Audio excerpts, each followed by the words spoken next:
Ya teman-teman, hari ini tanggal 18 malam ya, setelah penutupan bursa jam 18.24, ada emiten tukar pikiran juga untuk kali ini. Mungkin ini membahas emiten yang kemarin ya, nggak saya sempat untuk dibahas untuk LK-nya, karena kalau udah lebih daripada harga 100 ke atas, mungkin 500 gitu kan, 600, 700, kita harus punya arah aja gitu, punya punya guide-nya lah gitu ya. Si emiten ini sebenarnya mau kemana sih gitu kan.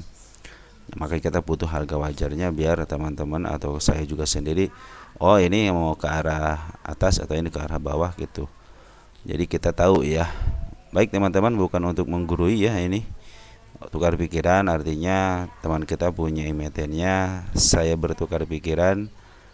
Siapa tahu pikiran teman-teman ada yang sama ya, walaupun ada yang berbeda ya wajar gitu, karena masing-masing orang itu punya kepala, punya pemikiran yang berbeda. Bukan ajakan menjual ataupun membeli ya, seperti biasa teman-teman. Oke teman-teman, BJBR, Bank Pembangunan Jawa Barat ya. Bank ya, bank udah pasti ini bank, tentang bank pokoknya ya. UMD ya, perusahaan umum milik daerah miliknya Jawa Barat. Ya setiap Jawa Barat udah pada tahu lah, ini tempat PNS-nya gajian, tempat pinjam duit juga, jadi pasar marketnya ada gitu ya. Baik teman-teman, untuk shareholdernya, pemegangnya ada Pemda Polres Jawa Barat, pengendali 38,52%, Pemda se-Jawa Barat Banten 29,78%, masyarakatnya 24,38%, artinya sedikit ya masyarakat ya. Pemda Kabupaten Bandung 7,24%. Terus di sini direksi ya, direksinya sebagian ada yang megang. Nomor of shareholdernya kemarin Agustus banyak yang masuk lumayan ya. Terus untuk Juli mungkin banyak yang keluar. Rata-rata pada masuk sih, baru sedikit yang keluar ya. Dari yang masuk dari bulan Maret, April, Mei, Juni hanya sedikit yang keluar. Terus pada Agustus pada masuk lagi deh. Terus listingnya tanggal 8 Juli tahun 2010, udah lumayan ya, udah sekitar 14 tahunan ya. Terus IPO-nya 600 perak. Holding komposisinya lokal yang nguasain ya, ada polarnya 5%. Kita lihat lokal siapa yang nguasain 5 bulanan deh. Untuk lokal yang nguasain 9,53 individu sama 9,15 itu asuransi ya. Asuransi kan? Ya, asuransi. Untuk foreignnya yang nguasain itu 1,98%. Sekuritas ya, bukan. Reksadana ya. Yang nguasain reksadana. Baik teman-teman, untuk selanjutnya kita akan lihat insider. Ada yang menarik nggak di insider? Wow, keren juga nih BJB ya, belum melakukan apa-apa di insidernya. Terus untuk corporate action, dividen, coba lihat. Dividen 2011, 17, 18, 20, 21. Wah, lancar jaya ini. 59, 61, 68, 78, 3 tahun terakhir deh. 95, 99, 104, 95, cenderung di harga 90-an kali ya. Di 90 rupiahan lah untuk pembagian dividennya selama 5 tahun terakhir. Tapi yang lumayan besar waktu kemarin ya, tahun 2023. Artinya tahun 2022 lah pendapatan lebih baik ya. Kita ntar dulu, kok langsung pindah aja. Woi, kemana itu woi? Bentar. Jangan ke situ dulu ya. Kita lihat RI-nya ada nggak? Stock split belum pernah, berarti belum pernah dijual paling mahal. Ada reg isu, penambahan moda nih, berarti mereka butuh duit juga ya. Tapi tahun 2022 kemarin ya. Nanti kalau alasannya reg isunya terserah teman-teman ya, bisa dilihat. Kita ke statistik net income kuartal 2 nya menurun ya untuk net income-nya 548 ke 362 ya, menurun. Kuartal 1 372 ke 364 menurun juga. Kita lihat revenue 3,4 ke 3,9 secara revenue meningkat ya. Terus 2023 3,4 ke 3,8 meningkat. Dari secara revenue-nya bagus ya ini ya, meningkat ya, walaupun net income-nya menurun. Mungkin ada sesuatu hal yang harus dipergunakan, jadi emiten ini menguras banyak biaya. Tapi secara revenue bagus lah, ada peningkatan ya. Artinya marketingnya terus digenjot ya. Terus PE rasionya 6,61, murah, cuman tidak terlalu murah ya. Bagus berarti ini ya, 6 kali. Kalau udah dikatain murah ya 5, atau enggak di bawah 5 itu lebih murah lagi. Untuk PBP, tapi belum tentu, kita akan hitung harga wajarnya ya. PBP-nya 0,69 di bawah 1 ya, murah berarti. Terus apa lagi? Harga buku 1.400, sekarang 995, berarti murah benar ya. Terus untuk DR-nya 0,62 ya, kalau DR bagus ya, kalau bank banyak hutangnya artinya menampung dana dari masyarakatnya lumayan gitu kan. ROE-nya 10,43, bagus ini ya.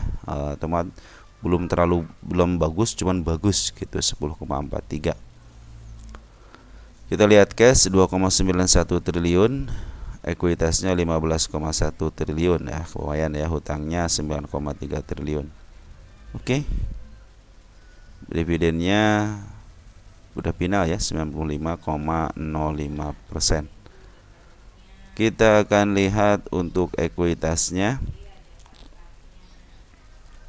Equity, nah ini equity nih, 10,5 dari tahun 2019, 10,6 meningkat, 11,8 meningkat, 13,6 meningkat, 14,8 meningkat, 16,1.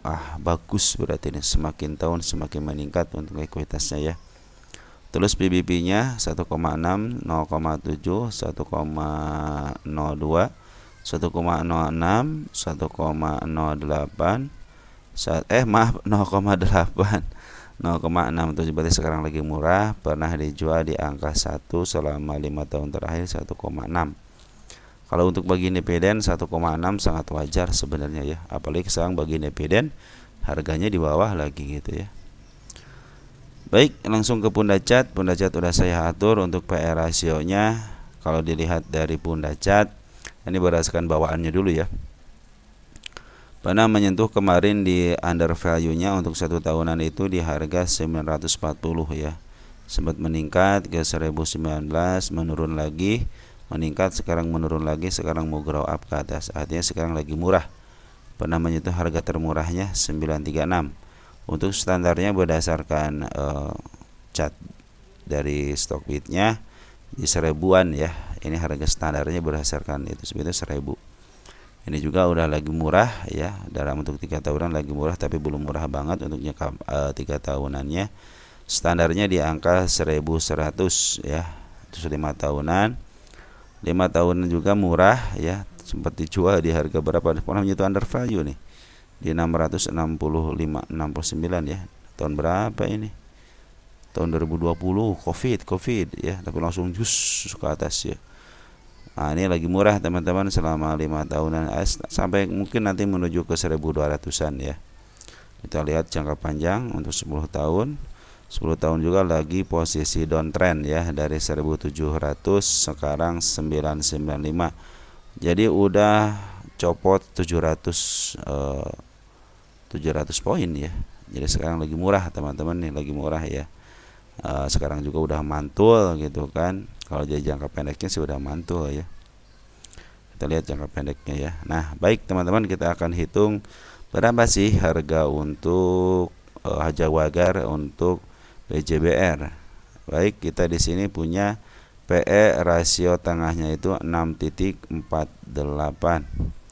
6 titik koma itu titik 48 dikali kita butuh yang namanya EPS. EPS-nya 150.56.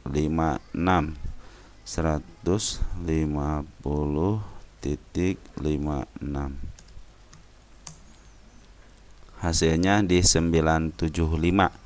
Berarti kalau berdasarkan rumus pair ya ini lagi mahal, posisi mahal teman-teman ya. 995 ini harganya 975 ya. Artinya lagi posisi mahal berapa poin tuh?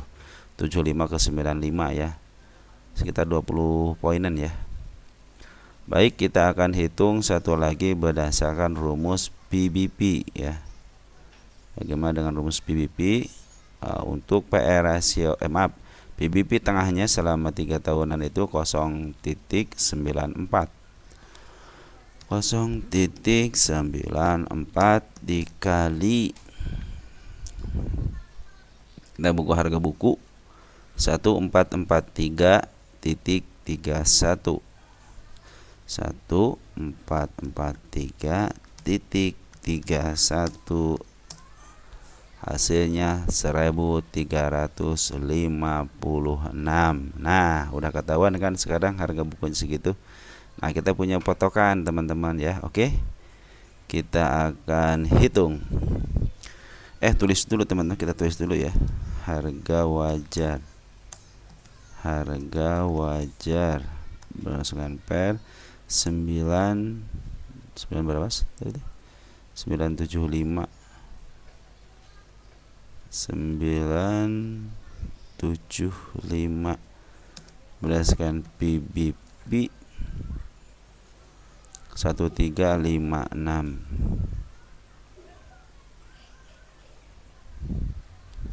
1356. 18 bulan 9 2024. Baik teman-teman, udah saya tulis ya di sini ya. Terus bagaimana? Jadi berdasarkan LK ya sekarang lagi posisi dia secara income, net income ya lagi posisi kurang baik ya pendapatan bersihnya ya. Jadi kalau teman-teman yang fundamentalis ya sekarang lagi turun. Tapi menjadi kesempatan teman-teman kalau yang belum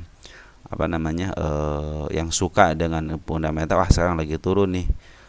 Siapa tahu gitu kan nanti tahun depan bisa meningkat lagi seperti tahun 2022 ya, sampai ke EPS-nya sampai ke dividennya 104. Nah, kita hitung satu lagi deh, siapa tahu bisa ya untuk hitung, kan ini tahun kemarin ya, dividennya tahun kemarin itu 95 ya. Ini nih EPS-nya kan 169 ya. 169. Nah, kita hitung deh. Berarti sekarang 95 ya. 169. Berapa hasilnya?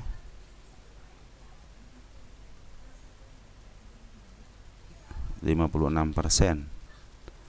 Nah, untuk berarti EPS-nya untuk tahun besok kemungkinan 150 dikali untuk EPS lagi 56 aja, 56% ya, 56%. Berarti ini EPS-nya 150.56. 150.56 dikali 56%. 84-an ya. Kemungkinan ya besok mungkin DPD-nya di 84 ya, kemungkinan. Cuman biasanya kalau dividen ya bukan berdasarkan hitung-hitungan perkiraan, tapi mereka biasanya berdasarkan rapat umum pemegang saham ya. Jadi ini hanya perkiraan aja, mungkin ya seginilah gitu ya. Tapi kalau berdasarkan rumus dividen kali 10 ya artinya 84 tinggal dikali aja 10, berarti cuma 840. Artinya kalau berdasarkan rumus dividen ya sekarang lagi murah gitu kan. Kalau dikali 20 mahalnya berapa? Suka kali 20 kali 2 aja 1600-an. Jadi kalau udah 1600 berarti kemahalan, kalau 850 berarti lagi di murah-murahnya. Apalagi kalau di bawah 840 berarti lebih murah lagi. Nah, itu baru perkiraan aja teman-teman ya, tidak memungkinkan untuk ke sana, bisa jadi gitu. Kalau dari saya bagaimana? Kalau dari saya teman-teman coba lihat dari bandar lokal. Bandar lokal cenderung dia ngejual mungkin dari awal tahun ya, tanggal 29 Februari aja masih ngejual terus. Poren juga sama, antara Poren dan bandar lokal cenderung sama menjual. Coba di sini lihat nih, ketika dia naik ikutan naik dua-duanya. Ketika dia menjual terus ikutan menjual, sampai terakhir aja dia terus menjual. Bahkan saling aktifnya itu tanggal 23 Juli itu terus menjual tanpa membeli yang signifikan ya. Artinya di sini merah terus ya. Adapun penjagaan ya mungkin sedikit merah semua ya. Sedikit jual, tapi setiap ada penurunan pasti ada kenaikan. Terus dari saya bagaimana? Kalau teman-teman lihat di sini ada gap ya, kalau dia bisa menembus harga 937, artinya dia mau langsung downtrend lagi. Cuman sekarang seperti yang dijagain sekitar udah 1,5 bulanan ya, dijagain di harga antara 900 sama 1000-an lah ya, 1000 sekian lah gitu dijagain. Dia tidak mau lepas dari situ, mungkin udah ada penadahnya di sini ya. Coba lihat siapa penadahnya.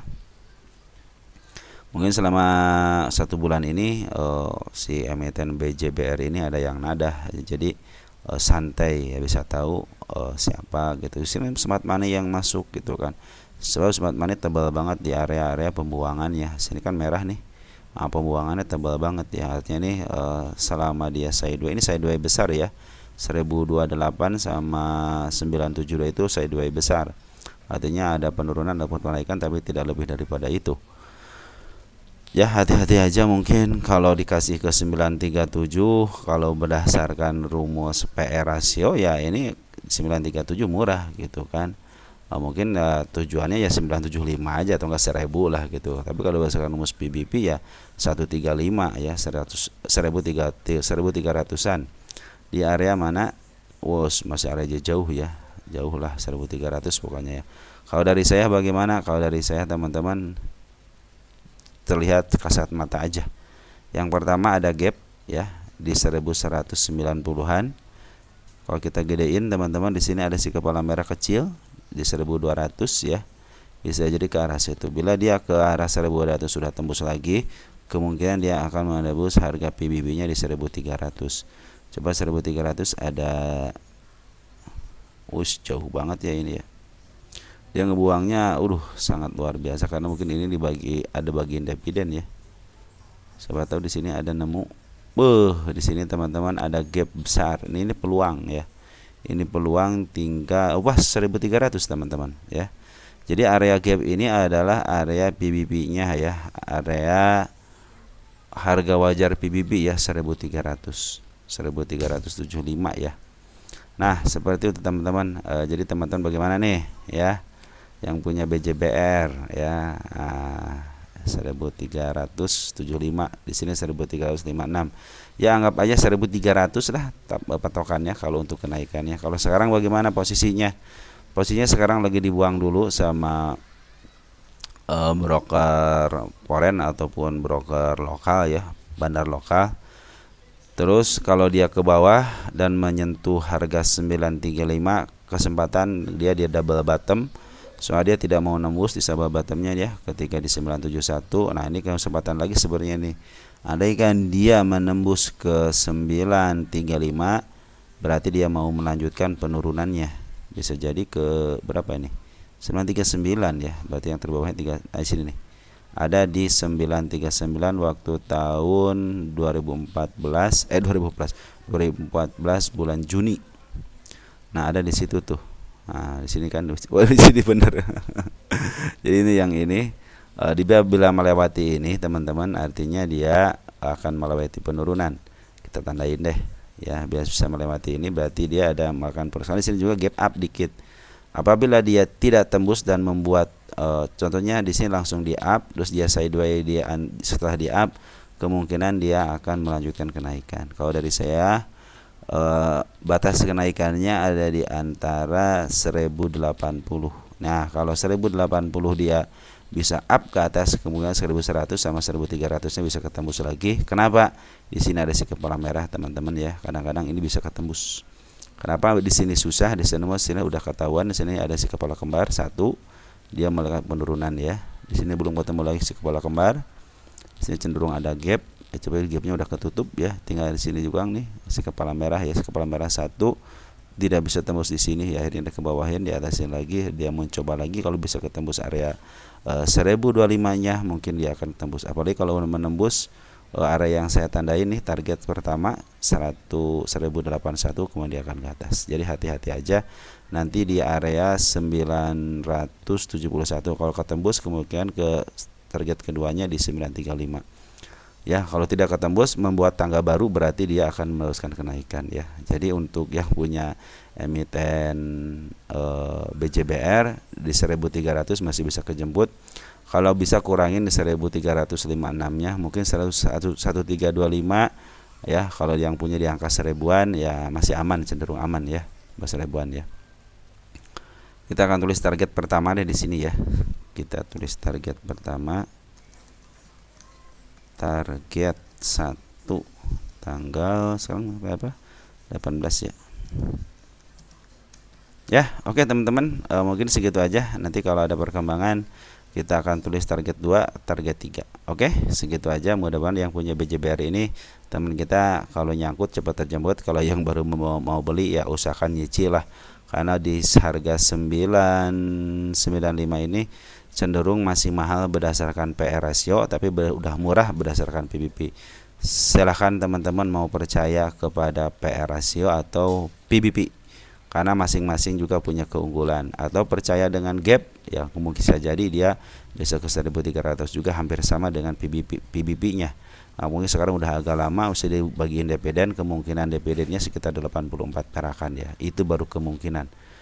Nanti ya dividen itu kan berdasarkan rumus RUP, bukan rumus, karena untuk menjadikan itu sebuah dividen ketika ada rapat umum pemegang saham ya, RUPS.